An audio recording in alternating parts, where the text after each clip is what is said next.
Olá, bem-vindos a mais uma videoaula da HGP. Hoje vamos continuar a falar na romanização da Península Ibérica. Porquê? Porque os romanos fizeram muita coisa, que isto não deu só para uma videoaula, por isso vejam só, temos aqui a segunda, mas tem coisas tão interessantes como a primeira. Olha, vamos ver. A primeira coisa que temos aqui, que fala no manual, é o direito romano. O direito romano. Mas o que é isto do direito romano? O direito romano, no fundo, o direito era um conjunto de leis que, para além de ensinarem a língua, o latim, às pessoas da Península Ibérica, os romanos também trouxeram as suas leis, que eles tinham escritas e tudo, e todas as pessoas tinham que obedecer àquilo. E aliás, cá está, chama-se isso o direito, é um conjunto de leis para todos os cidadãos. E então o direito romano acabou por inspirar, não é, ainda hoje, os conjuntos de leis de Portugal, até todo o direito, digamos, que existe no mundo. Ora bem, quanto às cidades que temos agora aqui, os territórios conquistados por romanos eram todos feitos depois das cidades que eles construíam, muito semelhantes a Roma. A Roma era o exemplo, no fundo, de construção do tipo de cidades. Ora bem, muitas dessas cidades também foram construídas cá, ainda hoje existem e têm nomes, alguns parecidos, outros diferentes, e vejam que curioso, vamos abrir aqui este mapa que temos aqui no nosso manual e vemos que muitas cidades, ou quase todas na Península Ibérica, quer em Espanha, quer em Portugal, ainda hoje existem. Algumas têm nomes diferentes. Por exemplo, estamos aqui a ver Olisipo, na altura Olisipo é hoje Lisboa, Évora, Salátia, Setúbal, Pax Júlia é a cidade de Beja, esta não tem nada a ver o nome. E por aí fora, assim como Conímbriga, também continua a ser Conímbriga, não é Coimbra, atenção, é diferente. E temos Braga, que é Braga, bem, e várias coisas por aí, como algumas cidades espanholas, Malaca é Málaga, não é? E temos Toledo, enfim, as cidades que eles construíram e que hoje os nomes alguns são parecidos, outros são muito diferentes. Ora bem, numa cidade, e como vamos baixar aqui, tínhamos vários sítios principais que os romanos davam muita importância. Temos o fórum, as termas públicas, os templos, os teatros e anfiteatros, que os gregos são os primeiros povos a fazer as encenações de teatro para as pessoas se divertirem, e as habitações romanas. Então vamos ver. O fórum, a primeira coisinha, era a praça pública da cidade, onde se encontravam lojas, os templos e as instituições administrativas. No fundo, era o centro daquela localidade, onde havia mais lojas, onde as pessoas se encontravam. Ainda hoje, digamos que há tipos de alguns shoppings, não é, que lhes chamam fóruns.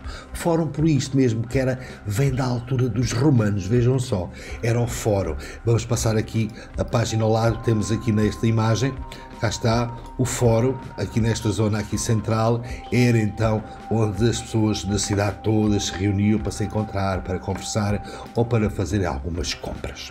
Depois vamos voltar outra vez à nossa página a seguir e temos as termas públicas, que eram onde se tomavam banhos de água quente, tépida, quer dizer morna, ou até fria, e eram locais de convívio. Os mais ricos tinham termas privadas, no fundo era quase como se fosse o spa, ou as piscinas, ou o spa. Cá está aqui, estão a ver aqui, as termas públicas eram aqui, onde eles podiam estar dentro da água a conversar. No fundo, eles foram os precursores das piscinas e dos spas, vejam bem como eles eram evoluídos. Os templos, também tinham muitos templos, eles tinham vários deuses romanos, não é?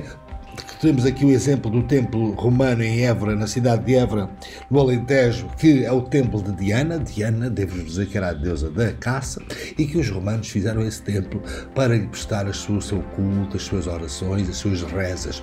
Eles faziam vários templos. Também aqui, se formos à imagem do lado, encontramos aqui um templo, cá está ele. E mais, o que é que havia mais? Os teatros e anfiteatros eram os locais então de espetáculo, como eu vos disse há bocadinho. Os romanos apreciavam também lutas entre gladiadores, que eram homens que lutavam uns contra os outros, e às vezes até à mistura com animais ferozes. Muitas vezes estes teatros e anfiteatros era aqui nesta zona, estão a ver, a redonda. Porquê? Porque de uma forma redonda toda a gente vem bem para a arena é o que fica lá no meio, e também tinha areia, daí a arena, e era aqui também que se fazia neste anfiteatro, se faziam estas lutas de gladiadores. Também se chamava-se Coliseu, ainda hoje em Roma se pode ver e visitar o Coliseu. Ora, para além disso, as habitações também romanas eram diferentes consoante a riqueza do seu proprietário. Claro, ainda hoje, quem tem mais dinheiro, se calhar tem uma casa maior, melhor, e quem tem menos dinheiro, claro, coitado, não pode ter. Os mais ricos viviam em coloridas domus, que domus era casa, domus quer dizer domus é em latim. E então as suas casas eram coloridas, tinham paredes pintadas, os 100 mosaicos com telhas, água canalizada, vejam bem nesta altura, e também até o sistema de esgotos. Os mais pobres viviam em prédios chamados insulae. Insulae eram os prédios, chamavam-se as casas das pessoas mais pobres, onde as condições de vida eram muito inferiores.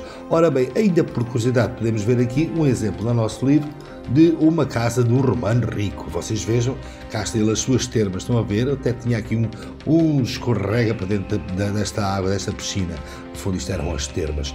E tinha um espaço ao ar livre dentro de casa, estão a ver aqui, e tinha muitas divisões, uma casa grande, e cá estão as paredes com cores coloridas pintadas, e os telhados já eram de telha de barro, já parecida com as nossas telhas, muito semelhantes às nossas telhas de hoje em dia.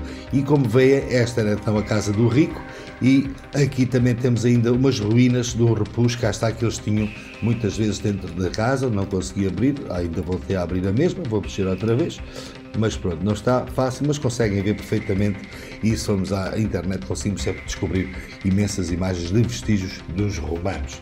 Ora, e sobre esta parte era então o que vos queria mostrar hoje, e que a nossa videoaula fosse fácil. Temos aqui também o Imperador Adriano, e então diz aqui os imperadores Adriano e Trajano eram naturais de Espanha, isto é, para nós vermos como Espanha estava bem integrada no Império. Ora bem, então vejam, até estes imperadores eram originais aqui da Península Ibérica, que eles se chamavam de Espanha. Espero que tenham gostado da aula, encontramos numa próxima videoaula, e nas aulas também, como habitualmente, vamos esclarecendo as vossas dúvidas. Tchau para todos.